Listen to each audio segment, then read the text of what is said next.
Characters with a snake theme are none too common in anime, but often they relate to the antagonist of a series. A snake usually represents betrayal and secrecy, but the snake in this story instead demonstrates fierce loyalty and high intelligence. In Iguro's case, he was someone pushed towards a dark path early on and decided to overcome it by using the inner strength he had built up from being alone with no one to depend on. In this video, we'll be taking a look at the reserved, caring serpent HASHIRA and his progression through an unfair world. In his youth, Iguro was treated like royalty. However, just because it seemed like a good life didn't mean it was. A betrayal was awaiting him, and it took many years for him to overcome the distrust that grew in him because of it. He was given lavish meals, spoiled by the older women of his village, and taken special care of, all the while being held in a cell. There was an overabundance of food given to him every day. In fact, there was so much that the smell of grease and fat from the meats left in his room left him nauseated. Just imagining what that would smell like is torture in itself. Before we go any further, don't forget to drop a like and subscribe for some plot armor in your life today. From these shadows, his clan made money by working for a demon who resembled a giant serpent. If you've seen Doro, this should sound familiar, as villagers in that series had a similar deal with a demon in order to get money. In return for feeding her, the clan was able to live luxurious lives in gaudy homes with all the material items they could have ever wanted. The serpent demon also had a penchant for babies, so his clan would offer up their newborns willingly to ensure their wealth remained. Surprisingly, though a large clan, it was filled with only women. And this kind of makes it sound like their clan was cursed to only have women because of sacrificing their children, doesn't it? Even more surprising was the fact that Iguro was the first boy born into their clan in over 400 years. And yes, you heard that right, 400 years. Though as mentioned, Iguro was spoiled way more than necessary. It only made him uncomfortable. He might have sensed that they were treating him that way for a reason, which they were. The clan had only spared his life because the demon had asked to let him grow larger. She liked his heterochromia, his two different eye colors, and the fact that he was the first boy born in the clan in so long. During the night, after all the doting female family members were gone, Iguro would hear creaking and weird noises above his head. Whatever it was, it had to be enormous to make those sounds. It was so frightening and that he often couldn't sleep for the rest of the night until the noises stopped. He even felt as though he was being watched by whatever was moving around. When Iguro turned 12 years old, he was ripped from his cell and brought to a large and exquisite room where the serpent demon awaited. Lying in a shrine like a deity, she had numerous skulls piled beneath her body like a bed. With the realization of who was making the sounds at night, Iguro couldn't help but stare in fear. As she gazed upon him, she only commented on how small he was and how it might have been better to let him grow bigger still. With that, Iguro was taken away and her demand was followed. He would live to grow up, but only until she was satisfied with his size. The clan took Iguro aside and sliced his mouth like a snake's, as the serpent demon had wanted him to resemble her. With that deep cut, Iguro gained a striking scar, and the blood he had lost was given as an offering to the demon. This is no doubt absolutely despicable,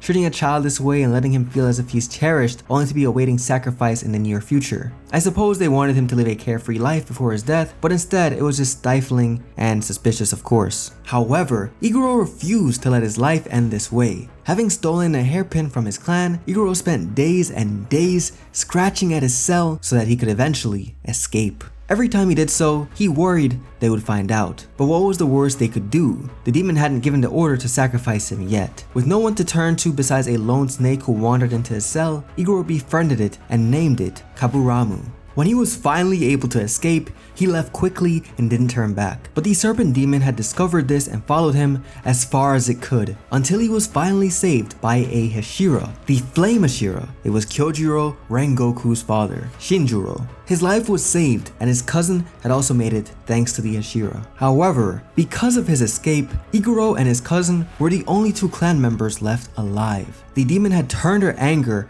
at losing her feast towards their clan and massacred them all. Although Iguro knew it wasn't fair for her to blame him for their deaths, he also couldn't help but feel sorrow for what had occurred. He knew there might be consequences if he left the clan, but he had chosen to live instead. The clan shouldn't have been involved with the demon in the first place. Had they not done so, they probably would have been safe otherwise. With his only remaining family wanting nothing to do with him, Iguro had only Kaburamu by his side. He felt the clan's sins fell onto his shoulders, regardless of if he dirtied his hands like they did. There couldn't be a normal life for him, he thought. Instead, he chose to release all emotions and regret onto demons by destroying as many as he could. He became an official demon slayer, and perhaps meeting the Flame HASHIRA had an influence on that. I can't help but wonder who else the Flame HASHIRA, Shinjiro, had an influence on, including that woman in the season 2 original episode. In a way, Iguro could atone for what his clan had done and what his actions caused. He could save people's lives and hope that it would remove a black spot from his soul. But it didn't stop him from feeling the weight of the dead as they tried to drag him down with guilt. All those 50 people who'd lost their lives. His only wish was to die while defeating Muzan so his sins could be cleansed once and for all. Unlike other HASHIRA like Rengoku or Tsunemi, Iguro was not blessed with a good constitution. He's small and weaker than some others, but he makes up for that with his unpredictable swordsmanship, as is shown during the HASHIRA training arc, and his fierce determination. Another thing that should have held him back from becoming a HASHIRA is the lessened vision in one of his eyes. He even says he's almost blind in his right eye. On the other hand, Iguro has the advantage of his snake partner who can understand what he's told and follow directions clearly, something that comes in handy with more difficult battles near the end of the series. And lastly, though poison circulates through his body more quickly due to his small stature, Iguro has a large amount of stamina and endurance which allows him to keep fighting in spite of it. Like some other HASHIRA, Uzui, Kanroji, Gyome, Iguro uses a modified Nichiren sword which is more suited to his weaving and slithery serpent breathing. After the battle with Rui, Tanjiro is brought to trial in front of the HASHIRA and Ubuyashiki. Although their judgment is split on what to do with him, Iguro forgoes speaking of Tanjiro altogether. From up in a tree, hidden from sight, he wonders what they'll do with a traitor like Gyu who knew about Tanjiro's involvement with a demon. He questions them as to why Gyu is walking freely, when he also willingly broke their rules. And to be fair, if someone in a company was covering for someone else's fraud, they would in fact probably face a similar punishment, so Iguro is not exactly crazy here. As they move on, Tanjiro's defense of Nezuko irritates Iguro, who only knows of the evil demons bring with them. This slowly changes later on as Tanjiro demonstrates how reliable he is as a fighter and helps the HASHIRA take down multiple upper rank demons. With no pretense, Iguro admits he doesn't trust anyone, but especially not Tanjiro, and I'm sure this is because his relationship with a demon reminds him of his clan's betrayal of his trust. At the same time, Iguro thinks it's obvious that even if it's a demon, one would protect family, so Tanjiro wouldn't admit even if Nezuko had attacked humans. With Sanemi's sudden arrival and brutality towards Nezuko in Tanjiro's box, Iguro continues to watch silently from the tree. Iguro can't help but be impressed by Tanjiro's combat ability when he's able to headbutt the wind HASHIRA, but his admiration ends there. With the master's arrival, Iguro immediately leaves the tree and bows before him. When Ubuyashiki states that he's accepted Tanjiro and Nezuko into the core, Iguro voices his dissent and admits he hates demons more than anything. Though Iguro isn't directly involved when Sanemi tries to tempt Nezuko with his Mareichi blood, he encourages him to go into the shade if he wants to prove his point, a point they share clearly. Before Tanjiro can interfere with this test, Iguro pins him down roughly into the gravel with his elbow. His hold is so firm and strong that he stops Tanjiro from even breathing. Shinobu would then warn that Iguro is being too rough on him, but it doesn't stop him from holding down Tanjiro. Gyu finally gets involved, releasing Iguro's pressure on Tanjiro by grabbing his arm. With annoyance, Iguro pulls his arm away and is later told to be nicer to the younger ones, i.e. Tanjiro and Nezuko. The master has spoken, so he doesn't object, and the HASHIRA meeting begins. After Uzui's hard-fought battle with Upper 6, Gyotaro, and Daki, Iguro arrives at the battlefield. He congratulates him on winning, but gripes that he lost too much in battle with simply Upper 6, the lowest of the upper rank demons. This is funny because Iguro's constitution might have made it more difficult for him to face Gyotaro's poison and the tag team style. Interestingly, Iguro doesn't get to battle with any upper rank demons, besides Upper 4, and even that isn't equivalent since she was a replacement for another who was killed and had support from another HASHIRA. When Iguro asks how long it will take Uzui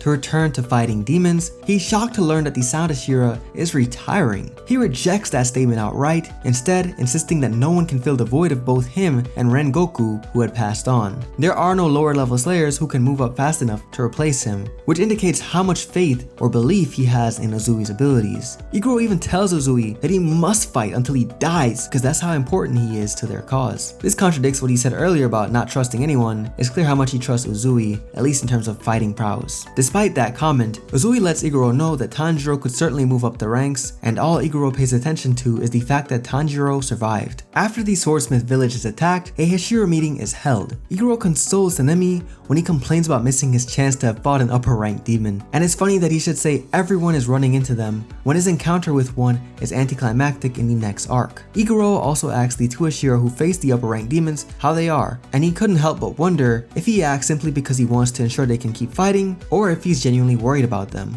The meeting begins when Lady Amane, Ubeshiki's wife, arrives, as they find out that the marks are now something that can reliably be manifested. The whole room is shocked. Minus the two who just manifested theirs, of course. Excitedly, Kanro shares her experience with the mark, but it's mostly a jumble of sounds and emotions. Iguro holds his head in embarrassment for her lack of coherent explanation. And I can't deny that I had the exact same reaction as him. Muichiro would then do a better job of explaining the process to achieve the mark, which then leads to them finding out their lifespans will be greatly reduced. With that, the HASHIRA must now make preparations to get the mark to appear. All of them agree to sit and continue talking about this, save for Gyu, who says he isn't involved. As before, his attitude frustrates both Iguro and Sanemi, who are quick to take offense to his cold words. While Iguro takes it as Gyu being unreliable as a HASHIRA and not taking the work seriously, he also wonders if Gyu simply wants to achieve it on his own with no help from them. Considering those two opposite thoughts, Iguro is giving Gyu the benefit of the doubt in terms of his resolve as a HASHIRA. As he doesn't respond to their protests, a fight nearly breaks out, and Gyome is forced to intervene to calm everyone down. He offers them all a resolution. The HASHIRA prepare the lower rank slayers by honing their skills and having them face off against them. In this way, when, not if, Muzan or his demons are to arrive, they will be better equipped to handle their attack. Iguro, with his unusual sword style, is in charge of training them in swordsmanship the only way he can. As Tanjiro arrives at Iguro's mansion, he's none too pleased to see him. Having exchanged letters with Kanroj, he knows all about the fun that Tanjiro had with the love HASHIRA, and it's obvious how jealous it has made him. He's clearly very fond of her. Before Tanjiro can even greet him, he tells him to shut up or face death, proving just how much he wishes he could have spent some time with Kanroj. In a room filled with core members tied to ceilings, walls, floors, placed in all directions and used as obstacles, Tanjiro must now fight against Iguro. Tanjiro would ask Iguro if these people have done something, and Iguro replies that yes, they have. They were weak and a hindrance, and all considered useless to him. Clearly, this is where Tanjiro would end up if he fails the training, but of course he doesn't. This is easily one of the funniest training sessions among all the HASHIRA, just for how poorly treated the core members are, and yet still nowhere as badly as Iguro was treated as a child. Using wooden swords, they face off with Iguro weaving easily between all of the bound and gagged members of the core. Although it shouldn't be possible, his sword seems to glide around them, not once hitting them. Slipping through the openings like a snake, his attacks do hit Tanjiro though, leaving large bruises and swollen eyes in their wake. After 4 days, the hem of Iguro's Haori was hit by Tanjiro's attack and let him move to the next HASHIRA, but not before warning him to keep his distance, his snake hissing behind him in agreement. A massive explosion signals both the end of Ubeshiki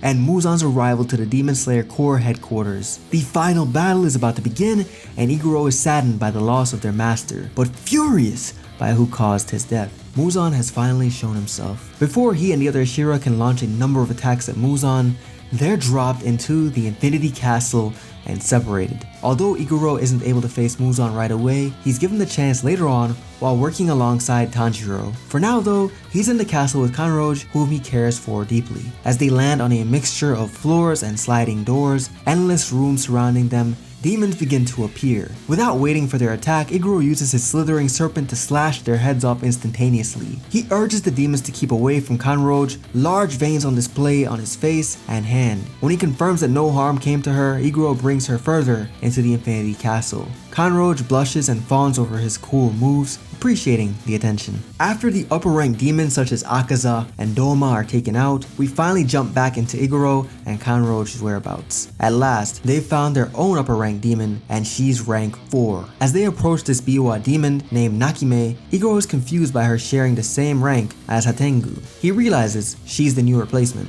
She was already by Muzan's side this whole time with her support abilities. Iguro watches as Kanroj rushes in to attack and ends up being pushed off a ledge instead. He quickly jumps after her, ignoring the fact that she mainly caused that herself by being impatient and wanting to prove herself. He could hardly look at her. Sweat drops sliding down his face, her face is beet red, even his snake is uneasy about it. The fact that they have time to be embarrassed and create a lighter atmosphere for the readers also shows how low stakes this fight is. This Biwa demon really isn't as strong or tough as any of the other upper rank ones. As Iguro suggests they watch the demon and study her techniques, she strums her biwa and opens up the floor below them. They both move opposite ways, catching themselves on ledges and also having to dodge walls as they move towards them at high speeds. Entire rooms and buildings shuffle towards them in an attempt to crash them, with Iguro and Kanroj barely able to do anything but hop around. When Kanroj makes another reckless charge towards Nakime, Iguro uses that distraction to launch venom fangs of the narrow head towards her. Before it can hit though, she's shifted elsewhere again, her blood demon art proving to be effective at keeping people away, but not necessarily injuring them. Iguro guesses this fight will take a lot of time because of how frustrating her techniques are. After a long and unnecessary struggle with the Biwa woman, an announcement comes from the Ibayashiki-san through a crow.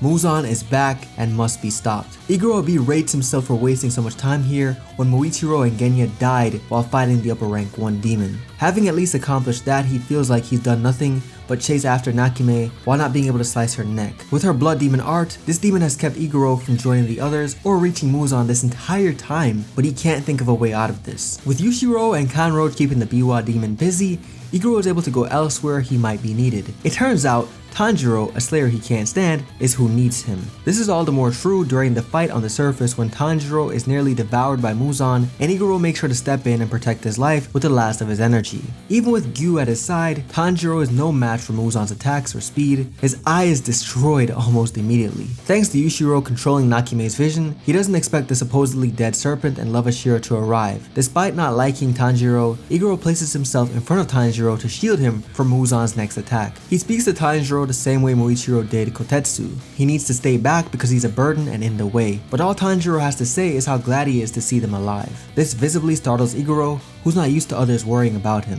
He tells him to worry about his own life instead. With Muzan finally in front of him, Iguro unleashes his winding serpent slash, a move that perfectly complements Gyu's water breathing. Both of the attacks swirling around Muzan and keeping him within. As Muzan rattles the Infinity Castle, trying to destroy both the Biwa demon and this place, the pressure knocks Iguro back. If they can't escape this blood demon art, then no one will survive but Muzan. Thankfully, Yushiro's control over the Biwa demon was enough to get everyone out to the surface. The entire castle was now a pile of rubble, broken and in shambles, in the middle of a narrow street. Kirya Ubayashiki informs the Slayers through a crow that there is an hour and a half before sunrise. Breaking out from underneath the castle pieces, Muzan unleashes a wide sweeping attack with long appendages. Iguro would then use his third form of serpent breathing. His slithery blade easily reaches Muzan's neck, but it's no use. Cutting his head off would do nothing. However, watching closely, Iguro notices how Muzan quickly regenerates as if he had not been attacked at all. With another large-scale attack coming, the HASHIRA are too close to Muzan to dodge, so Iguro and the others are pulled back by the lower core members who sacrificed their bodies. All Iguro can do is look on in shock as the members who shielded him slowly bleed out and die. As another wave of attacks is launched, they do it again with whomever is left alive. But even so, Tanjiro is the first to fall to Muzan's cell destruction, tainted blood, a large growth covering his face. As they continue to face off with Muzan, Iguro knows the three of them they're fighting won't be enough to take him down. They needed Tanjiro's help.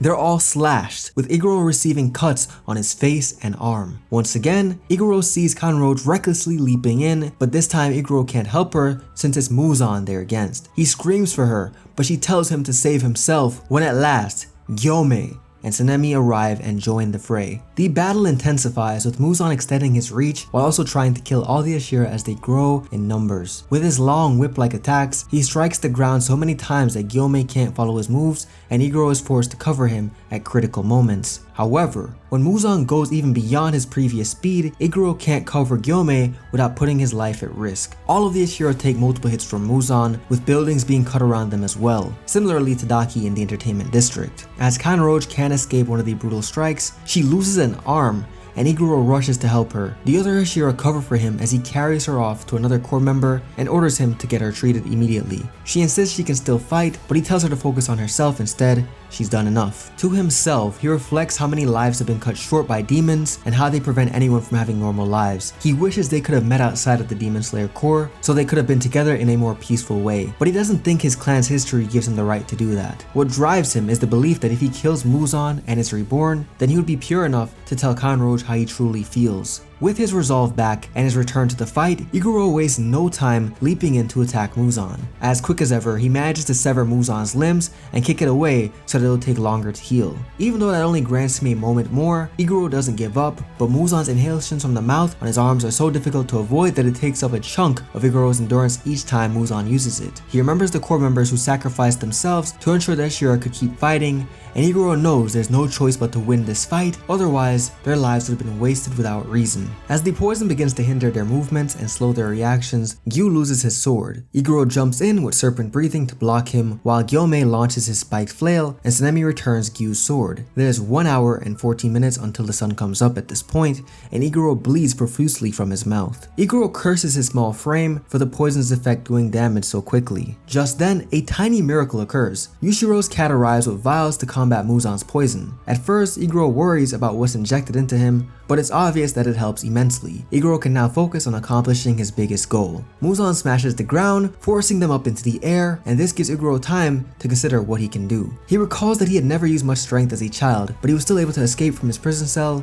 with his weak hands. And though Tokito has passed, the smallest and youngest of them, he still turned his sword red with his conviction and the tight hold on his sword. This gives him an idea. He too could turn his sword red if he gripped it tightly enough on the brink of death. With as much strength and determination as he can muster, Iguro also turns his blade bright red. But at what cost? He realizes too late that putting all his remaining stamina into that action has drained him to the point of seeing stars due to using up his oxygen. He's fainting in the middle of this deadly battle and he can't stop it. Although conscious of this, all he can do is think about how death will put a massive strain on the remaining HASHIRA. He tries to picture Kanroji, who lost an arm, and how he needs to cover for her absence. But all the feeling throughout his body is gone. All he can do is grip his blade while Sanemi and Gyu try to save him from attacks. Suddenly, and just at the right moment, Iguro is launched into the air and Muzan's limbs are severed with a ragged blade. 3 unexpected swordsmen have arrived: Zenitsu, Kanao, and Inosuke. They couldn't be seen due to the talisman from Yushiro, so they avoided Muzan's view. With their added numbers, Iguro rushes back in to cut Muzan's limbs with his red blade, causing him to regenerate more slowly.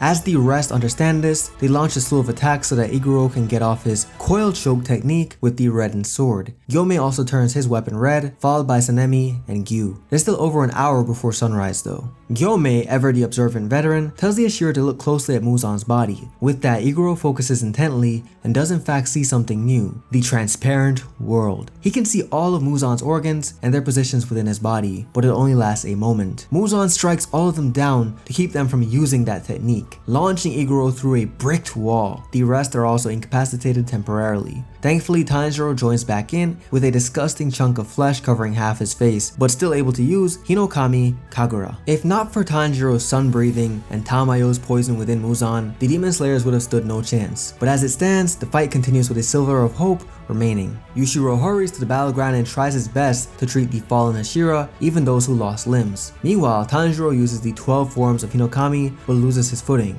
Just then, Iguro makes his triumphant return with a serpent attack to block Tanjiro from serious damage. But in saving Tanjiro, he temporarily loses sight, only having one good eye to work with before this. His eyes are slashed and destroyed permanently. Tanjiro worries for him, knowing Muzan's attack was the cause, though Iguro argues that it happened earlier, which isn't likely, and he would tell Tanjiro to stop worrying so much about others. He even seems a bit flustered with Tanjiro's constant caring for him. As Tanjiro offers to help him since he's lost his sight, he explains that Kaburamaru can also be his eyes instead, his lifelong partner. With Muzan showing more anger the closer it is to sunrise, he takes the fight into the air, launching his appendages at them both in a circular whipping attack. A massive portion of the nearby building is decimated instantly. Kaburamaru effectively warns Iguro of Muzan's strike and helps him to avoid it by letting him know where to point his serpent breathing. A long hiss is released and Iguro follows it to the right direction, combining his attack with Tanjiro's Hinokami. Muzan's body continues to age rapidly with Tamayo's poison. Scars begin appearing to show his weak spots from the past. 40 minutes until dawn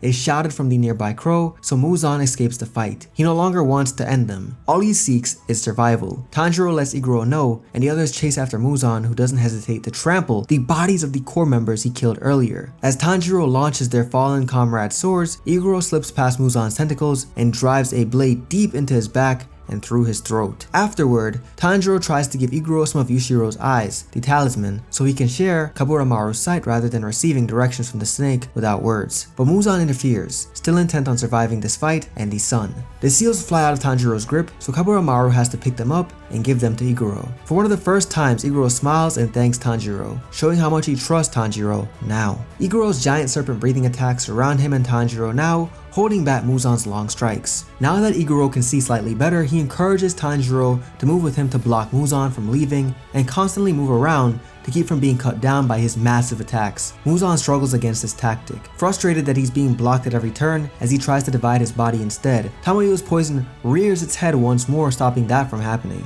With half an hour left until sunrise, Muzan turns to his blood demon art, a shockwave that causes painful, incessant seizures, but the other slayers who were treated by Yushiro make their way to the fight one by one, ensuring Muzan can't escape, in spite of their missing limbs or irreparable bodies. With a bombardment of attacks, Tanjiro is able to pin Muzan with his sword and the red blade, but Muzan continues to struggle to free himself. As Kanroji forces herself to the battle and loses her other arm, Tsunemi and Iguro make their way to them as well. Just then, a monstrously large mouthful of teeth is revealed from inside Muzan with the purpose of devouring Tanjiro, who still has him pinned. Using the last of his stamina, Iguro pushes in front and blocks the attack with his own body, the sharp teeth digging into his head like knives. With the sun coming up in the distance, Muzan launches the slayers away from him, except Gyu and Tanjiro, who struggle to keep him pinned. As he panics, he turns into a larger form to prevent himself from being burned, but it's no use as the slayers use their remaining strength. Iguro manages one final serpent attack, twin-headed reptile, to keep him from fleeing. Muzan's large body flakes away